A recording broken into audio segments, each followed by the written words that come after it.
Assalamualaikum warahmatullahi wabarakatuh. Bismillahirrahmanirrahim. Alhamdulillahi rabbil alamin. Wabihi nasta'inu ala umuri dunya waddin. Wassalatu wassalamu ala ashrafil mursalin Sayyidina Muhammadin wa ala alihi wa sahbihi ajma'in. Amma ba'd.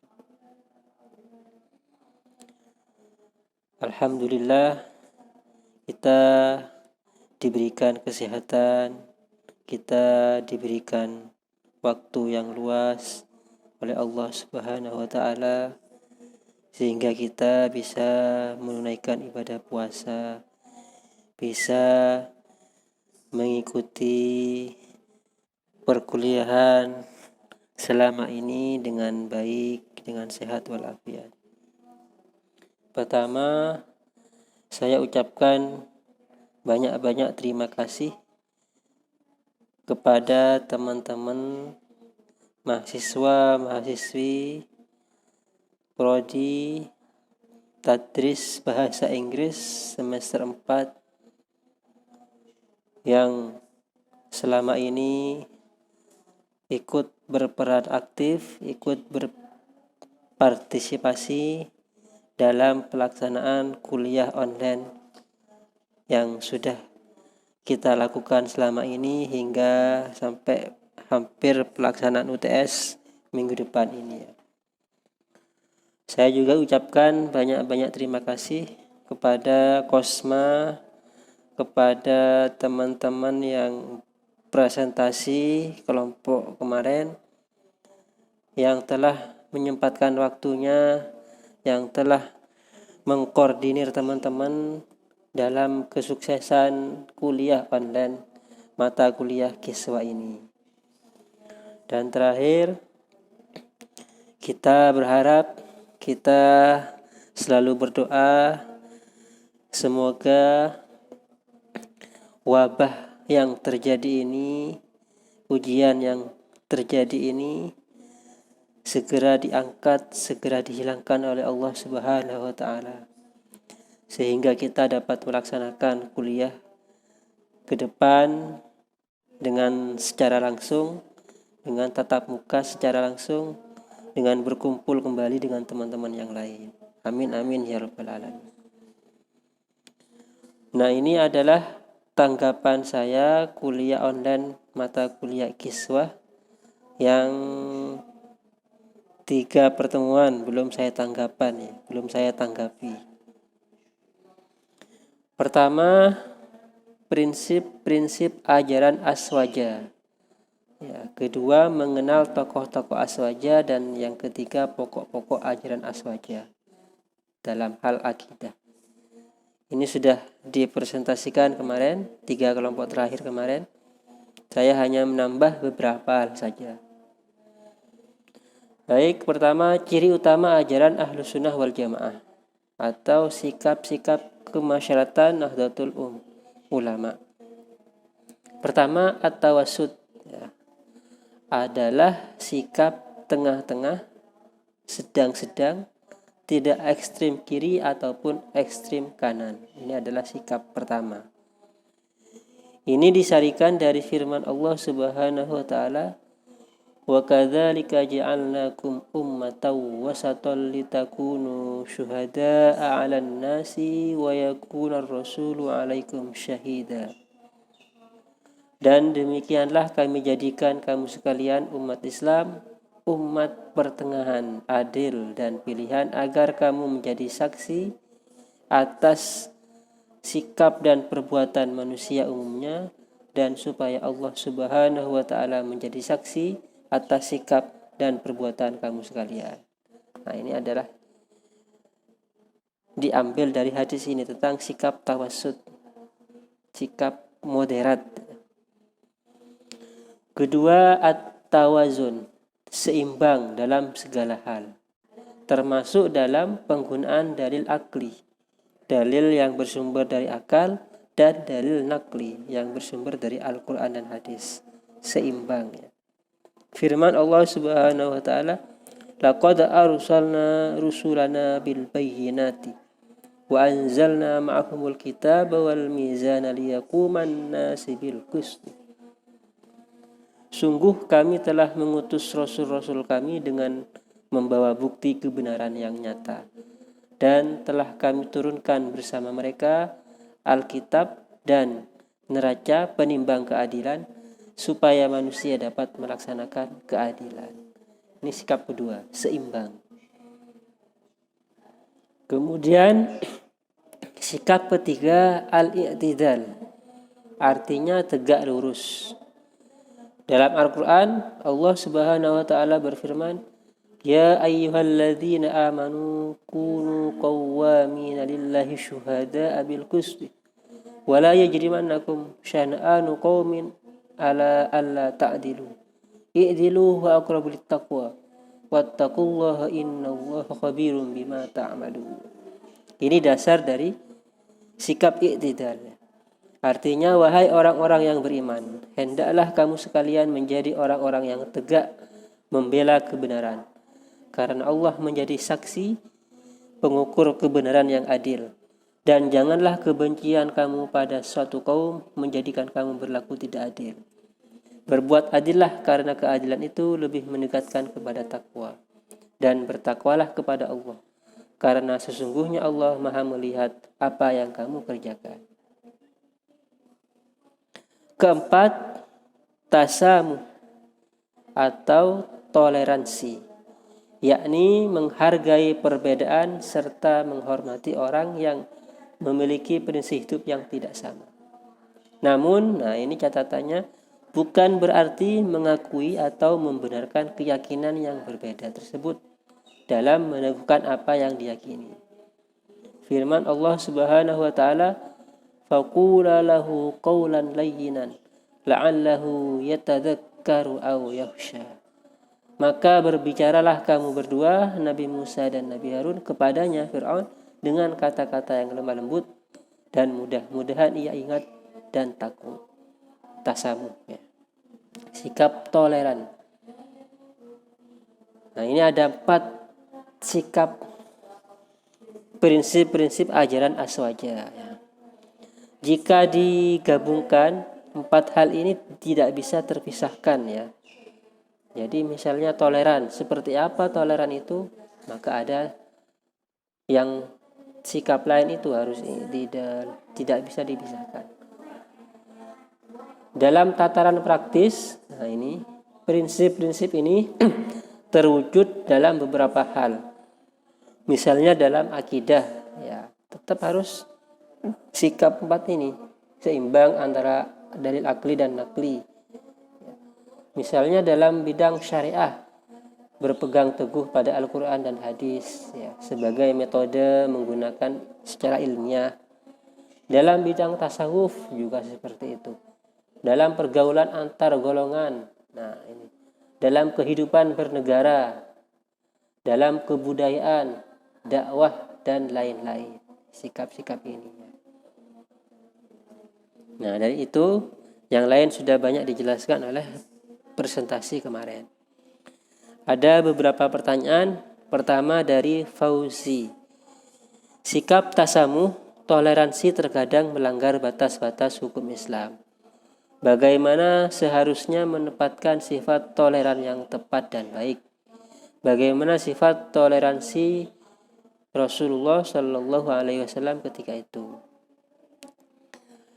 Yang perlu diperhatikan, tasamuh Nahdlatul Ulama berdiri di atas jiwa fanatik terhadap ajaran-ajaran Aswaja. Jadi tetap tasamuhnya sesuai dengan prinsip-prinsip yang lain. Sehingga meskipun menghargai perbedaan pendapat, NU tetap teguh pada pendiriannya. Dari sikap tersebut, dari sikap menghargai perbedaan serta menghormati yang lain, namun bukan berarti mengakui atau membenarkan keyakinan yang berbeda tersebut. Jadi ada batasannya. Ada batasannya. Sebenarnya toleransi ini bagaimana kita tidak mengganggu kegiatan-kegiatan mereka, tidak menghalangi kegiatan-kegiatan mereka selama dalam batas kewajaran dalam berkenegaraan ya, dalam prinsip NKRI.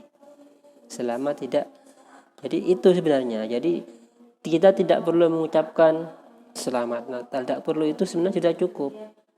Tidak menghalangi, tidak menghambat, itu sudah cukup.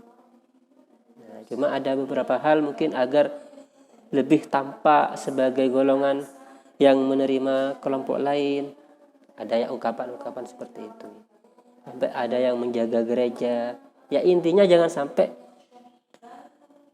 merubah keyakinan kita. Catatannya ke sana. Pada masa Nabi juga ada toleransi. Bentuk paling utama adalah piagam Madinah itu ya. Ada bentuk agama lain boleh melaksanakan ibadah sesuai keyakinan masing-masing. Ada di antaranya itu piagam Madinah. Tidak melarang ya, selama dalam warga negara ya, waktu itu sebagai warga negara ya. Pertanyaan kedua, bagaimana NU menyikapi masyarakat yang menolak pemakaman perawat COVID di area pemakaman umum, terutama dikaitkan dengan sifat-sifat NU yang dijelaskan oleh narasumber dari Nurul Ain. Sebenarnya NU secara organisasi sudah sering memberikan himbauan dan pemberitahuan untuk ikut serta menanggulangi dan berperan aktif bekerja sama dengan pemerintah. Secara organisasi sudah banyak menjelaskan NU, baik melalui himbauan, melalui maklumat. Nah, mungkin ada sebagian masyarakat belum memahami secara utuh ya, bahwa COVID ini adalah wabah yang harus kita tanggulangi secara bersama-sama. Ya kita arahkan saja ya, kita himbauan. Ya, tidak perlu bermain keras kan. Sudah ada ada pelaksanaan, ada gugus ya. Kalau dalam ada gugus penanggung tentang COVID ini. Nah, itu dari kelompok 4 ya, tentang prinsip-prinsip ajaran Aswaja. Kemudian presentasi kelompok 5 tentang mengenal tokoh-tokoh Aswaja ya. Ada Imam Abu Hasan Al-Asy'ari, Abu Mansur Al-Maturidi, ini adalah bidang akidah ya. Yunaidi Al-Baghdadi, Al-Ghazali, Abu Hanifah, dua ini dalam bidang tasawuf ya. Kemudian Abu Hanifah An-Nu'man, Malik bin Anas, Muhammad bin Idris Asy-Syafi'i, Ahmad bin Muhammad bin Hambal, ini dalam bidang fikih ini ya. Yang menarik ini, Ahlus Sunnah wal Jamaah dibangun atau didasarkan pada Imam Abu Hasan Al-Asy'ari dan Abu Mansur Al-Maturidi, lahir 260 sampai 324. Sementara imam yang 4 ini, yang fikih ini ternyata sebelum Imam Abu Hasan Asy'ari dan Mansur Al-Maturidi lahir ya. Apakah 4 imam ini tidak ikut ajaran Aswaja? Nah, tidak seperti itu. Ini kemarin sudah dijelaskan bahwa Aswaja itu sebenarnya sudah ada sejak pada masa Nabi, sudah ada golongan as-sawadul a'dham. Jadi Imam Abu Hasan Al-Asy'ari itu mengkanter golongan lain dalam hal adanya banyak-banyak perbedaan.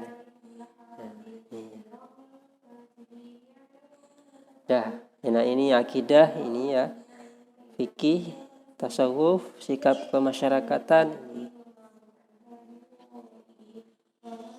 Nah, saya kira itu kelompok 5. Kemudian kelompok 6. Kelompok 5 tidak ada pertanyaan ya.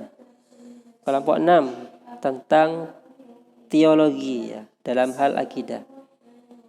Teologi Imam Asy'ari tentang sifat-sifat Allah, kebebasan berkehendak, akal dan wahyu, Al-Quran Qadim, melihat Allah, keadilan, kedudukan orang-orang yang berdosa, itu sudah dijelaskan oleh yang berpresentasi.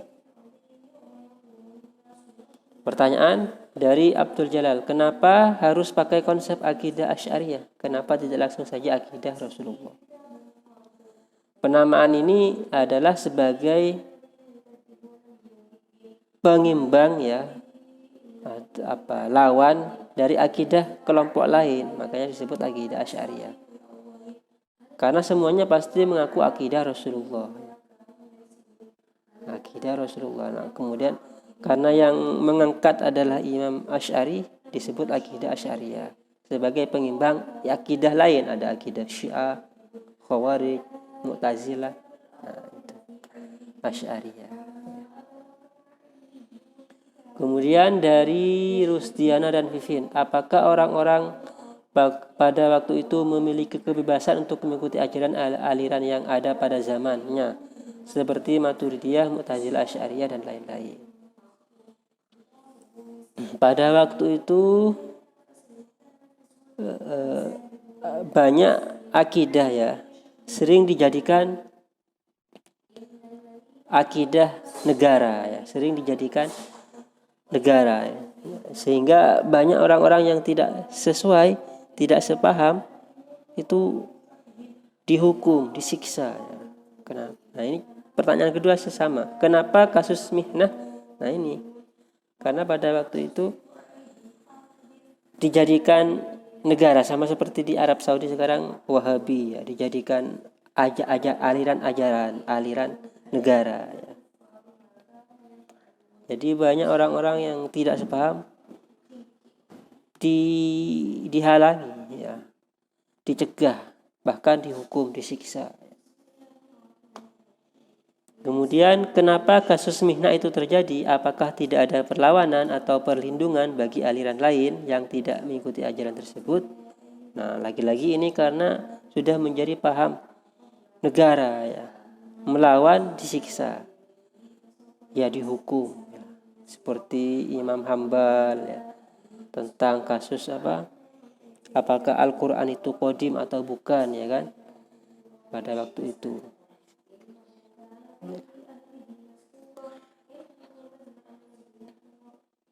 Nah, demikian dari saya, kurang lebihnya mohon maaf. Ini adalah kelompok terakhir ya, materi UTS minggu ini ya. Saya kira cukup dari saya, kurang lebihnya mohon maaf. Wallahu muwaffiq ila aqwamit thoriq. Wassalamualaikum warahmatullahi wabarakatuh.